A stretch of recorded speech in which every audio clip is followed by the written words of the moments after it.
ایک دفعہ کا ذکر ہے، ایک کوا درخت پر گھونسلہ بنا کر مزے سے رہتا تھا۔ ایک دن وہ دانا پانی کے چکر میں اچھی فصل والے کھیت میں پہنچ گیا۔ وہاں کھانے پینے کی موج سے بڑا ہی خوش ہوا۔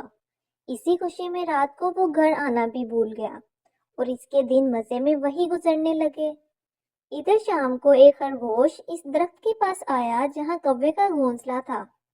خرگوش نے اس گھونسلے میں جان کر دیکھا تو پتا چلا کہ یہ گھونسلہ خالی پڑا ہے۔ گھونسلہ اچھا خاصا بڑا تھا، اتنا کہ وہ اس میں خرگوش آرام سے رہ سکتا تھا۔ اسے یہ بنا بنایا گھونسلہ پسند آ گیا اور اس نے یہی رہنے کا فیصلہ کر لیا۔ کچھ دنوں بعد جب وہ کوا کھا کھا کر موٹا تازہ بن کر اپنے گھونسلے کی یاد آنے پر واپس لوٹا، اس نے دیکھا کہ گھونسلے میں خرگوش آرام سے بیٹھا ہوا ہے۔ اسے بڑا غصہ آیا۔ اس نے خرگوش سے کہا، چور کہیں کا، میں نہیں تھا تو نے میرے گھر میں گھس گئے ہو، چلو نکلو میرے گھر سے، ذرا بھی شرم نہیں آئے میرے گھر میں رہتے ہوئے۔ خرگوش امن سے جواب دینے لگا، کہاں کا تمہارا گھر، کون سا تمہارا گھر، یہ تو میرا گھر ہے، پاگل ہو گئے ہو تم؟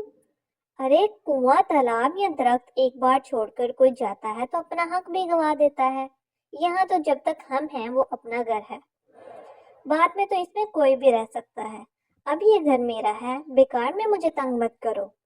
یہ بات سن کر کوا کہنے لگا، ایسے بحث کرنے سے کچھ حاصل نہیں ہونے والا، کسی ثالث کے پاس چلتے ہیں، وہ جس حق میں فیصلہ سنائے گا اسے گھر مل جائے گا۔ اس درخت کے پاس سے ایک دریا بہتا تھا، وہاں پر ایک بلی بیٹھی تھی۔ ویسے تو یہ بلی ان دونوں کے پیدائشی دشمن ہے، لیکن وہاں اور کوئی بھی نہیں تھا، اس لیے ان دونوں نے اس کے پاس جانا اور اسے انصاف لینا ہی مناسب سمجھا۔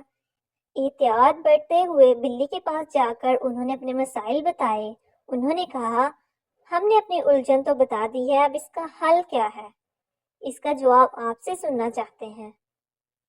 جو بھی صحیح ہوگا اسے وہ گھونسلہ مل جائے گا اور جو جھوٹا ہوگا اسے آپ کھا لیں۔ ارے یہ تم کیسی باتیں کر رہے ہو؟ تشدد جیسا گناہ نہیں اس دنیا میں، دوسروں کو مارنے والا خود جہنم میں جاتا ہے۔ میں تمہیں انصاف دینے میں تو مدد کروں گی، لیکن جھوٹے کو کھانے کی بات ہے تو وہ مجھ سے نہیں ہو پائے گا۔ میں ایک بات آپ لوگوں کو کانوں میں کہنا چاہتی ہوں، ذرا میرے قریب آؤ تو۔ خرگوش اور کوا خوش ہو گئے کہ اب فیصلہ ہو کر رہے گا اور اس کے بالکل قریب گئے۔ پھر کیا، قریب آئے، خرگوش کو پنجے میں پکڑ کر منہ سے کوے کو نوچ لیا، دونوں کا کام تمام کر دیا۔ اپنے دشمن کو پہچانتے ہوئے بھی اس پر یقین کرنے سے خرگوش اور کوے کو اپنی جانیں گنوانی پڑی۔ سچ ہے، دشمن سے سنبھل کر اور ہو سکے تو 4 ہاتھ دور ہی رہنے میں بھلائی ہوتی ہے۔ مزید اچھی ویڈیوز دیکھنے کے لیے اس ویڈیو کو لائک اور شیئر کریں اور میرے چینل کو سبسکرائب کریں۔